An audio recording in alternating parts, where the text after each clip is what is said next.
Welcome to the Deep Dive. Today, we're looking at something really, well, quite gripping, actually. It's an extraordinary man-overboard incident that happened recently on the Disney Dream cruise ship. And our mission here really is to go beyond those first headlines you might have seen. We want to unpack the sheer human instinct involved, and also the response from the crew, how incredibly fast and trained they were. Plus, the role that, well, advanced safety protocols played. It's a story that could have been a terrible tragedy, but it turned into this remarkable rescue. So let's set the scene. It's June 29th. The Disney Dream, it's heading back to Fort Lauderdale. They'd just done a 4-night trip in the Bahamas. And then suddenly, over the ship's intercom, this alert comes through. You know the one, that phrase that just chills you, man overboard. Or Mr. M.O.B, as they often use in the industry. Yeah. A real code red moment. Exactly. And you can just imagine that jolt going through everyone. But what happened next is just... wow, it's an act of incredible bravery. Apparently, a young girl fell overboard. From deck 4, which is one of those open-air decks. The promenade deck, yeah, with the walking track. Right, and her father. Well, reports say he just leaped. Instantly, no hesitation, straight into the open ocean after her. I mean, just pause on that. Leaping into the open sea. Yeah. Miles from anywhere. It's hard to even fathom that kind of instinct, just pure reaction to save his child. And witnesses said, there was that initial shock, but then this kind of calm took over pretty quickly. Which speaks volumes about the crew's immediate visibility and response, making people feel something was being done right away. Okay, so let's dig into that a bit. This wasn't like they were docked somewhere safe. The ship was moving, right? Cruising at sea, somewhere between the Bahamas and Florida. Correct. And that's a key factor. A moving vessel adds layers of complexity to any recovery.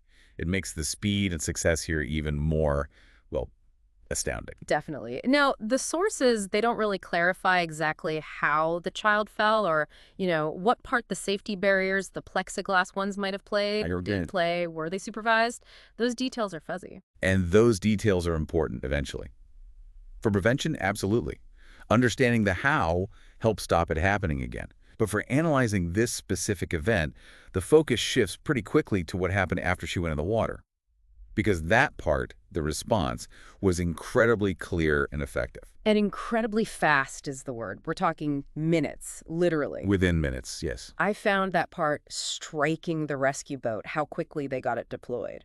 Almost instantly, according to reports. So for you, what's the absolute key to getting that kind of speed? Is it just pure training, or is there more to it? It's absolutely training, but it's training taken to an almost instinctive level. They drill these M.O.B scenarios relentlessly. Yeah. Over and over. Like muscle memory. Exactly. It becomes muscle memory. It's like complex dance they've practiced so many times that when the real thing happens, there's no pause, no hesitation.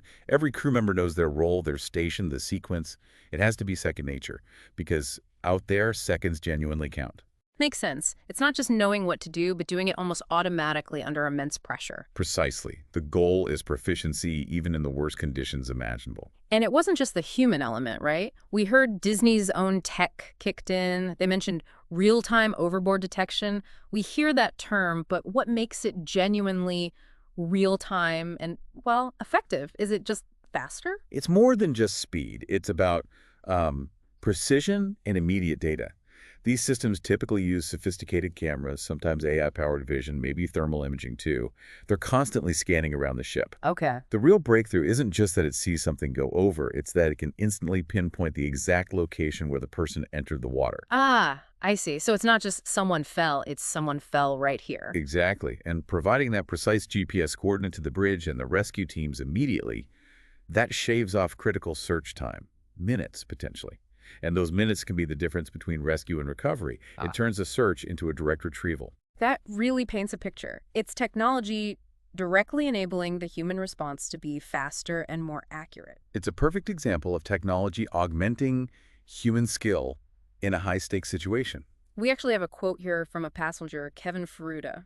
He posted on Facebook, said, "A girl fell overboard from the 4th deck and her dad went in after her. Thankfully, the DCL rescue team was on it immediately, and both were saved." Straight from an eyewitness. That immediacy he mentions is key.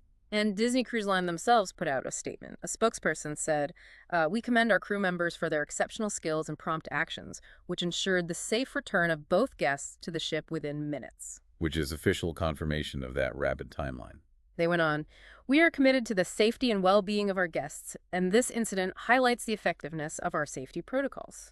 You really have to let that sink in for a second. Two people in the open ocean from a moving ship, and they got them back on board alive and safe that quickly. It's astonishing. It truly is. The odds in such situations are often quite stark. So, bringing it all together, what does this mean? I mean, the best possible outcome happened, father and daughter both safe, but this could so easily have been a terrible, tragic story. Absolutely. Instead, what we have is this powerful story about, well, raw instinct, amazing bravery, and just incredibly effective, rapid action. Yes.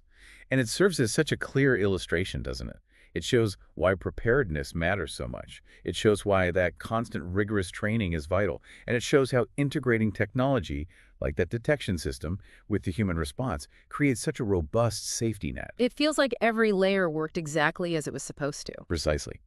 It highlights how human courage, when backed up by strong systems and protocols, can genuinely overcome extreme risks. It turned a potential catastrophe into, frankly, a success story for maritime safety procedures. Yeah. This deep dive really brought that home for me. The father's courage, first and foremost, but then the crew's readiness, their skill, and the systems backing them up. It's that combination. It really is a story about the best of human instincts supported by meticulously planned safety. And maybe for you listening, it shines a light on something we don't often think about.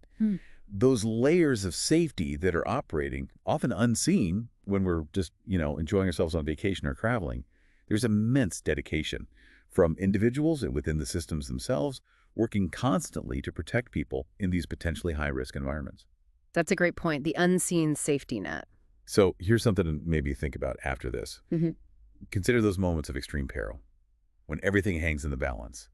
How often does that raw, almost primal human instinct like that father jumping converge with years of highly practiced training and cutting-edge technology? It's that convergence, right? That specific combination that can create these outcomes that feel almost miraculous. It's what can actually turn the tide against odds that seem completely insurmountable. Definitely something to mull over. A powerful thought to end on. We'll be back with another deep dive soon.